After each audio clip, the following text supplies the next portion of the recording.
You're watching a 14-year-old girl being dragged out of the emperor's room. She's not walking. Two servants are pulling her by the arms. Her feet drag across the marble floor.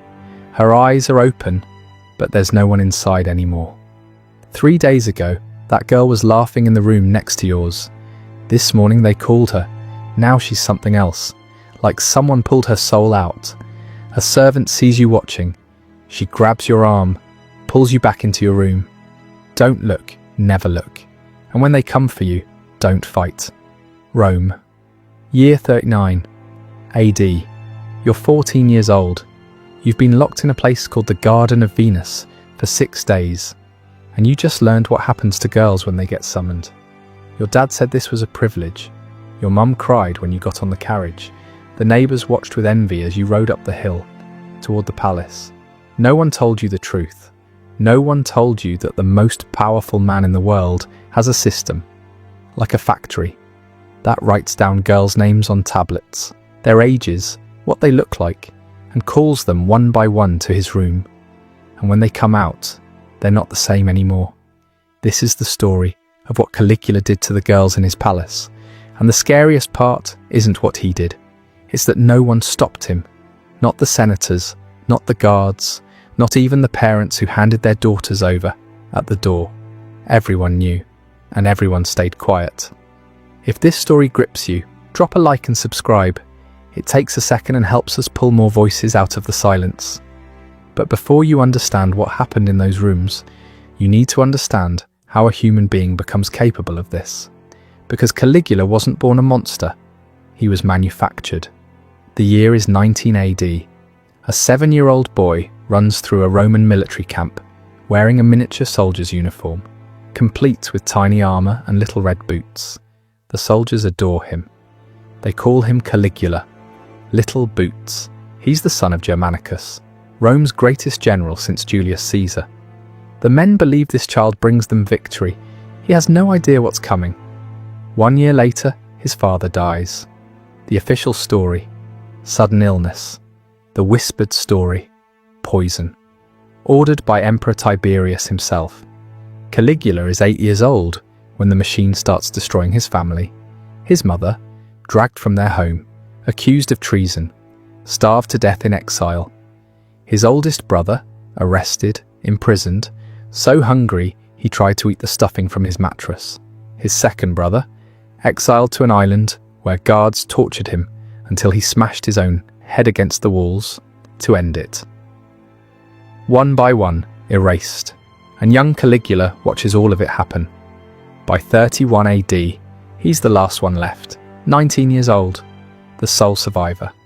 Then comes the summons. Emperor Tiberius wants to see him. On Capri, the ancient historians, Suetonius, Tacitus, people writing within living memory of these events, describe Capri as a house of horrors. Tiberius had turned the island into his personal fortress. Far from Rome, far from anyone who might object to what he did there. Into this environment walks teenage Caligula. He knows Tiberius murdered his family. Everyone knows. But he can't show it. One wrong look, one flash of anger, and he's dead. Suetonius writes something chilling. There never was a better servant or a worse master. For 6 years, Caligula watches, studies, learns exactly how to break human beings from the greatest monster in Roman history. Then in 37 AD, Tiberius dies. Some say natural causes, others say Caligula smothered him with a pillow. Either way, the hostage is now emperor. Rome celebrates. They think they're getting the son of beloved Germanicus. They have no idea what they just unleashed. For 7 months, everything seems perfect. Caligula releases prisoners, hosts spectacular games, distributes money to the people. Then he gets sick, a severe fever that lasts weeks. The person who wakes up is not the same person who went to sleep. What happened during those fevered days we'll never know. But when Caligula recovered, something inside him had shattered, and Rome was about to learn what he'd been hiding. Imperial officials begin traveling through Rome and the surrounding territories. They visit houses of wealthy families and poor families alike. They're not looking for soldiers. They're not recruiting talent. They're looking for three things: age, beauty, purity. Girls between 12 and 16 years old, faces that please the emperor, and virgins verified by family reputation and sometimes examined. Suetonius, writing decades later, describes this process in fragments. He mentions young women of noble families brought to the palace. He notes that Caligula inspected them personally, as a slave dealer examines merchandise before purchase.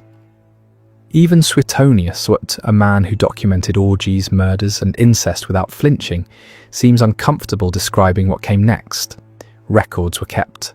Wax tablets documented each girl's name, age, physical appearance, family connections. This wasn't impulsive cruelty. This was inventory management, human beings reduced to entries in an accounting ledger. The system was terrifyingly efficient. Officials travelled in pairs carrying imperial seals that opened any door. They had quotas to meet, reports to file. They measured their success in numbers: how many candidates identified, how many families visited, how many girls delivered. This wasn't chaos, this was bureaucracy, and that's what makes it truly horrifying. Not one madman acting on impulse, but dozens of functionaries processing human beings with the same detachment they'd used to count grain shipments. The families didn't resist. In a society where honour was everything, being selected by the emperor was presented as the highest privilege. Parents competed for the opportunity, dressed their daughters in white, braided their hair with flowers. Some mothers wept. Mothers, when the carriage departed, but they wept quietly, because crying loudly would mean they weren't happy, and not being happy would mean serving the emperor was something bad. So they swallowed their tears, swallowed their doubts, and let their daughters go. They called it the Garden of Venus. The name sounds beautiful, romantic, like a place filled with flowers and fountains where young women learned poetry and music. It was a prison. But here's what made it worse than any dungeon. A dungeon looks like a dungeon. Chains, cold stone. You know where you stand. This place looked like paradise. Silk curtains everywhere. Beds softer than anything these girls had ever touched. Perfume thick enough to taste. Food most Romans never knew existed. Servants who smiled and fulfilled every request. Everything beautiful, everything wrong. Modern psychologists have a term for what this does to the human mind: cognitive dissonance. When your senses tell you one thing and your instincts tell you another, your brain starts to crack. You can't trust your own perceptions anymore. The girls couldn't leave their rooms without permission, couldn't contact their families, didn't know what day it was, didn't know what they were supposed to do. They just waited, sometimes for days, sometimes for weeks. No one explained anything. No one told them when they'd be called. No one told them what happened when they were. They only heard footsteps at night, passing their doors, stopping at another door, a girl being taken, and the next morning, that girl would be different, quieter, emptier, or she wouldn't come back at all. The servants who brought food watched everything. Every tear got reported. Every whisper between girls got documented. If two girls started forming a friendship, finding comfort in shared suffering, they'd be separated, moved to different wings. Because connection breeds strength, and strength breeds resistance. Isolation was part of the design. The waiting itself was the torture. In the 1960s, psychologist Martin Seligman conducted experiments that revealed something disturbing about the mind. When subjects learned that nothing they did could change their situation, they stopped trying. They gave up, not from weakness, but because their brains were trying to protect them from madness. He called it learned helplessness. First you fight, then you realize fighting doesn't work. Then you stop fighting, then you stop feeling. The girls in the Garden of Venus were being systematically broken, not through violence, not yet, but through luxury that felt wrong, kindness that hid cruelty, and uncertainty that never ended. By the time Caligula called for them, most had already surrendered. That was the point. We're about to reveal how Caligula used these girls to control all of Rome. If you've made it this far, you understand why this story matters. Subscribe, because Crown and Dagger doesn't hide from history's darkest chapters. But Caligula wasn't satisfied with just the girls. He wanted to break everyone. The historian Cassius Dio describes imperial banquets that became theatres of systematic humiliation.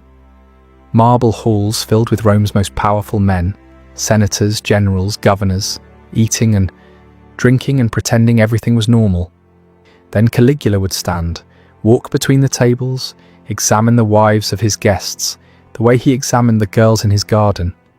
He would select one, take her hand, lead her away, and her husband would sit there, do nothing, say nothing. What could he do? Object.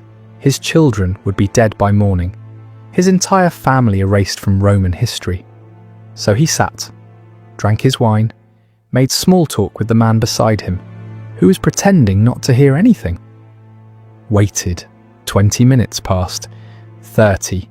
The conversation around him was forced, brittle, everyone pretending this was normal, everyone pretending they couldn't hear the sounds from the other room. Cassius Dio recorded one specific incident. A senator named Valerius Asiaticus watched as Caligula took his wife. When she was returned, Caligula sat down and began describing, in graphic detail, exactly what had happened. He rated her performance, compared her to other senators' wives, made jokes. Asiaticus had to smile, had to nod, had to thank him. Some humiliations you don't forget. 3 years later, Asiaticus was one of the conspirators who helped plan Caligula's assassination. But here's what made the banquets truly evil. It wasn't just about the women. It was about complicity. Once you sat at that table and did nothing while the emperor violated someone's wife, you were guilty too. You couldn't expose him without exposing yourself. You couldn't rebel because you were already part of the machine. Suetonius writes that Caligula would sometimes loan the palace girls to favoured senators, not as gifts, as traps. Accept the loan and you've participated, refuse and you've insulted the emperor. Either choice destroys you. That's how tyranny actually works, not through armies and laws alone, through shame, through complicity, through making everyone so dirty that no one can point fingers. The senators who attended those banquets went home to their families, kissed their children goodnight, pretended they were still honourable men. But they knew, and Caligula knew they knew, and that knowledge was its own kind of chain. Every machine has a flaw. While Caligula was busy breaking senators and destroying young girls, he made a critical mistake. He forgot about the guards, the Praetorian Guard, the emperor's personal bodyguards, elite soldiers who stood inches from him every single day, armed, trained, lethal. One of them was named Cassius Chaerea, senior officer, respected veteran, a man who had served Rome with honour for decades. Chaerea had one physical characteristic that Caligula found endlessly amusing: a high-pitched voice. Every day, new jokes, new mockery, in front of everyone. When Chaerea had to ask for the daily military password, a standard protocol, Caligula would assign him words like Venus or kiss me, feminine words, humiliating words. The other soldiers would smirk. Day after day, month after month, Suetonius notes that Caligula thought this was hilarious, thought Chaerea would swallow it like everyone else. He miscalculated. Senators had families to protect. They could rationalize staying quiet. But Chaerea was a soldier, a man trained to solve problems with a blade, a man who stood next to the emperor every day with a sword on his hip. And Caligula had just taught him that life under this emperor wasn't worth living. January 24th, 41 AD. Caligula walks through an underground corridor beneath the theatre. Narrow, dimly lit, stone walls on both sides. He's in a good mood, looking forward to a performance. Chaerea is waiting in the shadows. The details come from multiple sources. When Caligula approached, Chaerea stepped forward. Standard protocol. Guards always checked in with the emperor. He asked for the daily password. Caligula smirked, opened his mouth to deliver another humiliation. One last joke at Chaerea's expense. He never finished the sentence.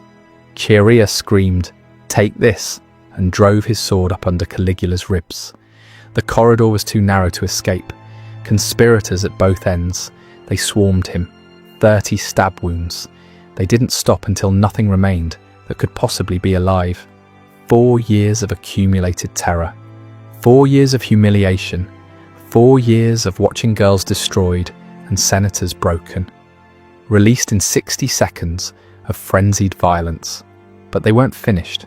They found Caligula's wife, killed her. Then they found the nursery, his daughter, 2 years old. A soldier grabbed the child and slammed her head against a marble wall. No heirs, no revenge. The bloodline ends here. The machine had consumed its creator. The new emperor, Claudius, faced an impossible problem. What do you do with the girls still locked in the Garden of Venus? If he acknowledges what happened, the entire empire learns Rome's shame. Families demand justice. Senators who participated get exposed. The system unravels. So he chose silence. The girls were sent home, quietly, with gifts, gold, silk, jewels, not compensation. Bribes, payment for amnesia. Most families took the deal. What choice did they have? Their daughter was damaged. Goods. No one would marry her now. The best they could hope for was silence. Pretend it never happened. But the girls didn't forget. How do you forget something like that? How do you go back to normal life after what they experienced? According to fragments preserved by later writers, some never let anyone touch them again. Flinched at footsteps.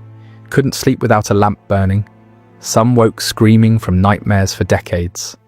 Their families learning to pretend they didn't hear. Some simply stopped speaking entirely.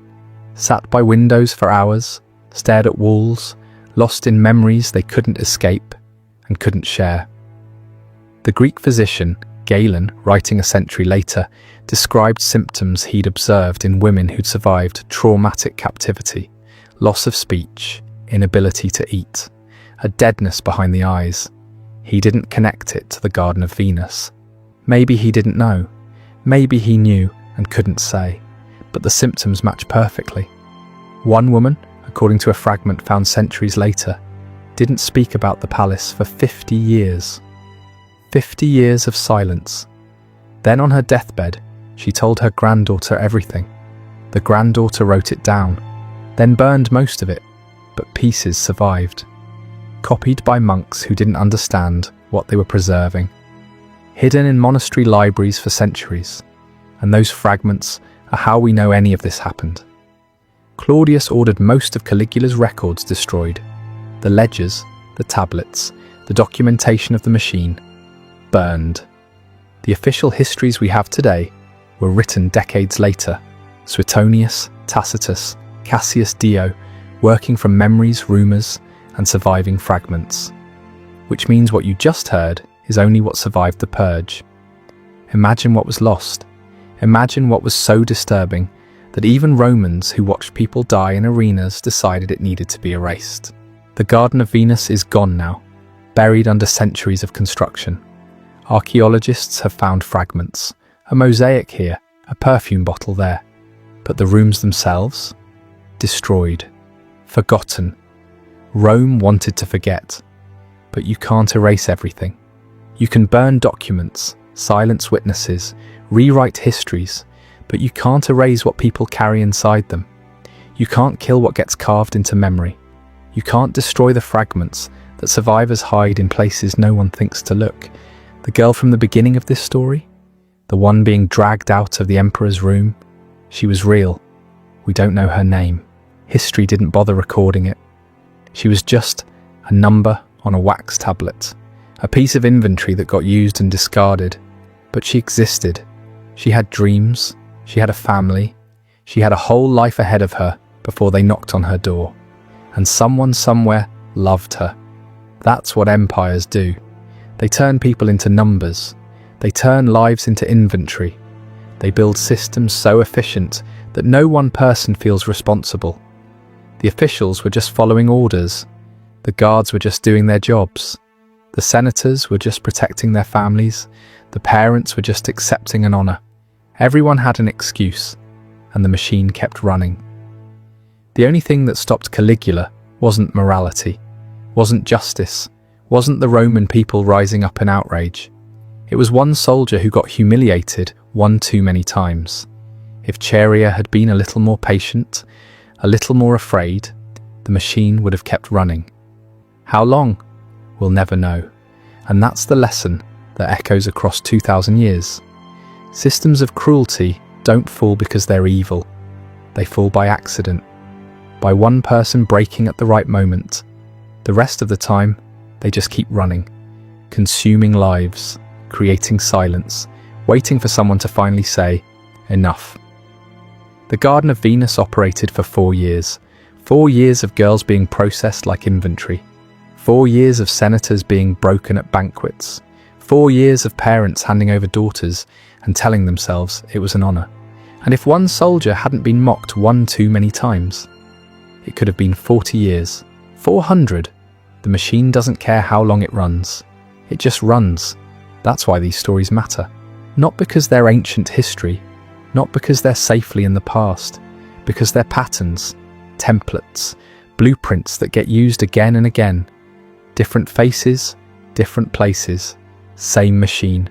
And the only thing that stops it, has ever stopped it, is someone who refuses to stay quiet. This is Crown and Dagger. We don't sanitize history, we show you what actually happened. Because the past isn't dead. It's waiting in the dark, waiting for someone to remember.